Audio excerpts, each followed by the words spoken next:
앵커 설 연휴 기간에 혹시 아프거나 다치게 되면 문을 연 병원을 찾느라 난감한데요. 우리 지역의 응급의료시설은 어떻게 찾아야 하는지, 명절에는 어떤 질병에 유의해야 하는지 모은이 기자가 알려드립니다. 리포트. 많은 사람들이 한자리에 모여 다양한 음식을 나눠 먹는 명절에는 배탈이 나지 않도록 특히 주의해야 합니다. 보건복지부가 지난해 설 연휴 기간 동안 응급실을 찾은 환자 9만 6천 명을 분석해봤더니 장염을 호소한 환자가 하루 평균 3,700여 명으로 평소의 2.7배에 달했습니다.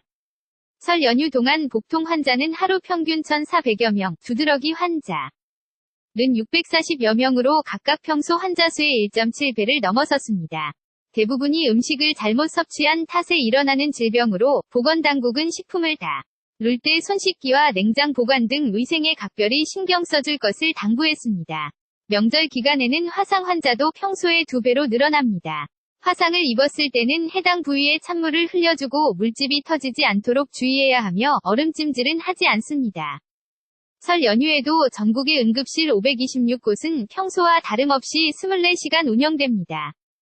각 지역 보건소는 연휴 기간 동안 하루 평균 500여 곳이 문을 열며 동네 병의원은 1,900여 곳, 약국은 전국 4,100여 곳이 환자를 맞을 예정입니다. 동네에 문을 연 병의원과 약국 정보는 응급의료 포털 사이트나 보건복지상담 콜센터, 스마트폰 앱 등에서 확인이 가능합니다. 검색 사이트에 명절병원을 입력해도 찾을 수 있습니다. KBS 뉴스 모은이입니다. 앵커 설 연휴 기간에 혹시 아프거나 다치게 되면 문을 연 병원을 찾느라 난감한데요. 우리 지역의 응급의료시설은 어떻게 찾아야 하는지, 명절에는 어떤 질병에 유의해야 하는지 모은이 기자가 알려드립니다. 리포트. 많은 사람들이 한자리에 모여 다양한 음식을 나눠 먹는 명절에는 배탈이 나지 않도록 특히 주의해야 합니다.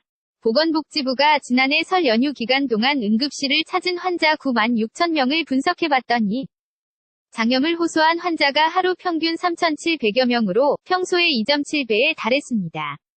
설 연휴 동안 복통 환자는 하루 평균 1,400여 명, 두드러기 환자는 640여 명으로 각각 평소 환자 수의 1.7배를 넘어섰습니다. 대부분이 음식을 잘못 섭취한 탓에 일어나는 질병으로 보건당국은 식품을 다룰 때 손 씻기와 냉장 보관 등 위생에 각별히 신경 써줄 것을 당부했습니다. 명절 기간에는 화상 환자도 평소의 2배로 늘어납니다.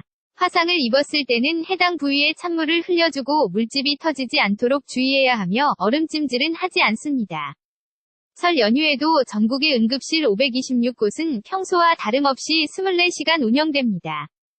각 지역 보건소는 연휴 기간 동안 하루 평균 500여 곳이 문을 열며 동네 병의원은 1,900여 곳, 약국은 전국 4,100여 곳이 환자를 맞을 예정입니다. 동네에 문을 연 병의원과 약국 정보는 응급의료 포털 사이트나 보건복지상담 콜센터, 스마트폰 앱 등에서 확인이 가능합니다. 검색 사이트에 명절병원을 입력해도 찾을 수 있습니다. KBS 뉴스 모은이입니다. Let it go, let my body go. Take our bodies high.